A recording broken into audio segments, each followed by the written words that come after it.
Hello hello. അപ്പൊ നമ്മുടെ last ദിവസത്തെ ഓഫറുമായിട്ടാണ് ഞാൻ വന്നിരിക്കുന്നത്. ഇന്ന് 10ാം ദിവസമാണ്. അപ്പൊ 10ാം ദിവസത്തെ ഓഫർ നല്ല അടിപൊളി ഒരു ഐറ്റം ആണ്. നമുക്ക് എല്ലാവർക്കും ഇഷ്ടമുള്ള കാഞ്ചി കോട്ടൺ സാരീസ് ആണ് കേട്ടോ കൊണ്ടുവന്നിരിക്കുന്നത്. അപ്പം അതിനറിയാം, one side double side border ആയിരിക്കും, ഡബിൾ ബോർഡർ ആയിരിക്കും, ഒരു സൈഡ് സിംഗിൾ ബോർഡർ ആയിരിക്കും. ഓക്കെ, അതിൽ ഫസ്റ്റ് കളർ ഇതാണ് വരുന്നത്, ഒരു ബ്ലൂ കളറാണ്. ഓക്കെ, അടുത്ത കളർ വരുന്ന ഒരു ബ്ലാക്കില് വരുന്ന ഒരു ഐറ്റം ആണ്. അടുത്തതും വരുന്നത് ഒരു ബ്ലാക്ക് ആണ്, ബ്ലാക്ക് വിത്ത് ഗോൾഡൻ ബോർഡർ വരുന്ന ഒരു മഞ്ഞ ബോർഡറുമായിട്ട് വരുന്ന ഒരു ഐറ്റം ആണ്. അതുപോലെ തന്നെ അടുത്തത് ഒരു പിങ്ക് കളറാണ്, ലൈറ്റ് പിങ്ക് ഷെയ്ഡ് ആണ്. അപ്പൊ അതിൽ വരുന്നത് ഇത് ഇങ്ങനെയാണ് വരിക.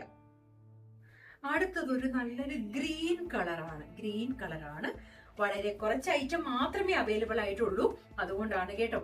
അപ്പം ഇതാണ് അടുത്തൊരു coffee brown shade, light coffee brown shade ആണ് ഇത് കേട്ടോ. അടുത്തതൊരു ഗ്രീൻ കളറാണ്, ഗ്രീൻ വിത്ത് റെഡ് ബോർഡർ. അപ്പം ഇത് വേണ്ടവരെ എത്രയും പെട്ടെന്ന് DM ചെയ്യുക. ഇതിന്റെ പ്രൈസ് വരുന്നത് 1500 റുപ്പീസ് ആണ്. 1500 ആണ് ഇതിന് വില വരുന്നത്. Okay, thank you.